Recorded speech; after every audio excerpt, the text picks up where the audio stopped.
According to Merriam-Webster's dictionary, the word intelligence is defined as one's ability to learn and understand concepts. SAT is defined as a scholastic aptitude test, a test of students' verbal and mathematical skills used for admission into college. Does one 4-hour standardized test measure one's ability to learn and understand concepts? The answer is a resounding no. Hi, my name is Cindy, and tonight I'm here to talk to you about why ACT and SAT scores should be eliminated from the college admission process. It is time for prospective students to be evaluated based on their academic career thus far, their extracurricular activities, and their involvement in their community. A standardized test does not predict one's ability to flourish and thrive in college. Does an individual with an A average, an honor roll, who gets involved in student activities in their community deserve not to go to the college of their choice? I think not. Of course, this student would be an asset to any college. A personal experience I had when I was applying into high school, I was literally a straight A student up into the 8th grade. Then I had to take entrance exams into 2 high schools that I wanted to go to. One was more of a safety school. The other one was the one that I really wanted to go to. Same exact test. I said, this is great. I'm going to take this. I took the test for the safety school first. I'm like, this is going to be my practice test. I'm going to get used to how these tests are given. I went in, took it. It was fine. About a week later, I took the entrance exam into the high school of my choice, and I froze. I remember not being able to think and not being able to remember anything. So I came out of there really disappointed. About a month later, I received the acceptance letter into the safety school, and it was wonderful. I was able to get a full scholarship. I was admitted into their honors program, and then about 3 days later, I got the letter accepting me into the high school of my choice, but I barely passed the exam. It was a classic case of test anxiety.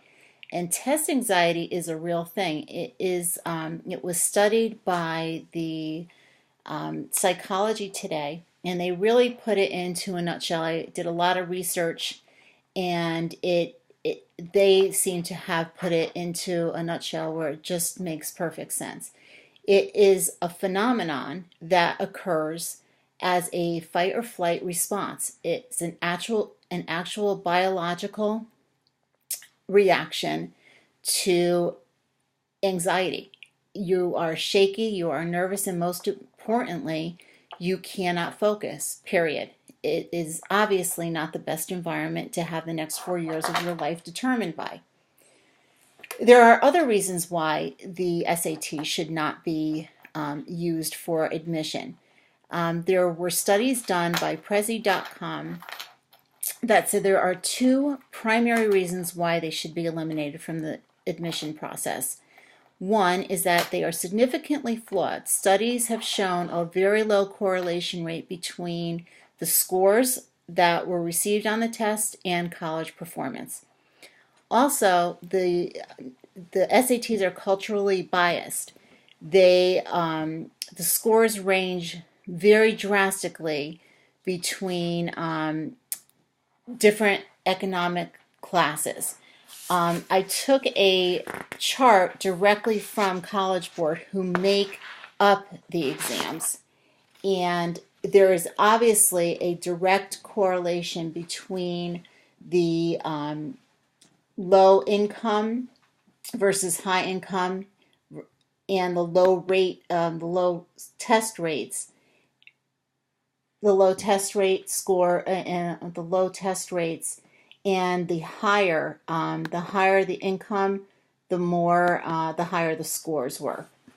Again, I'll just leave this up for a second so you can take a look at it. And that's from their own website.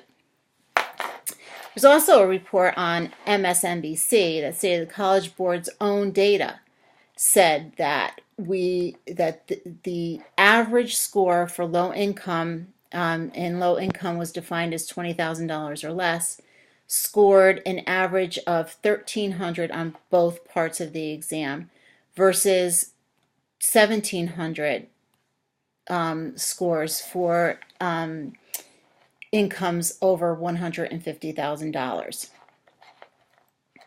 So universities should really understand that this is not a good indication of fairness in the entrance process. According to, so what do we say? What could we do? The test optional policy is the way to go. It's gaining more and more momentum.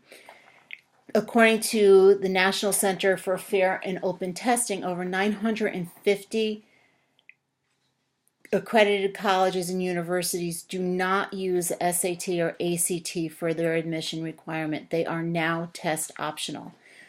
George Washington University is one of the pioneers of this new test optional policy. I took a quote from Lori Kohler, who is on the admission efforts team at Georgetown University, and she was one of the pioneers of adopting the test optional policy at George Washington. And I wanted to actually just write this down so you can really see it and understand what she said. She's basically said that the test optional policy should strengthen and diversify an already outstanding applicant pool and will broaden access for those high achieving students who have historically been underrepresented at selective colleges and universities, including students of color, first generation students, and students from low income housing. I thought that was just significant. I thought that was amazing that their desire to adopt the policy is to ensure that students with low test scores but strong academics would apply and be able to enroll into this university. She also had made comments about how the university wanted to have these outstanding students come from all over the world and from all different backgrounds to experience their college regardless of their SAT scores, and to recognize George Washington University as a place where they can thrive. Bottom line is that standardized testing hinders any sort of creative or out-of-the-box thinking, which are critical skills that are required for school and life. At the beginning of my speech, I gave you the definition of SAT, a test determining a student's math and verbal ability for admission into college. Given what we spoke about this evening, I ask you, does this adequately and confidently decide someone's intelligence?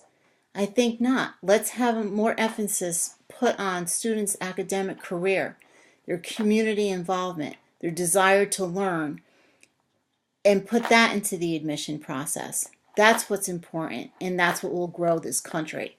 Thank you for your time and consideration. Good night.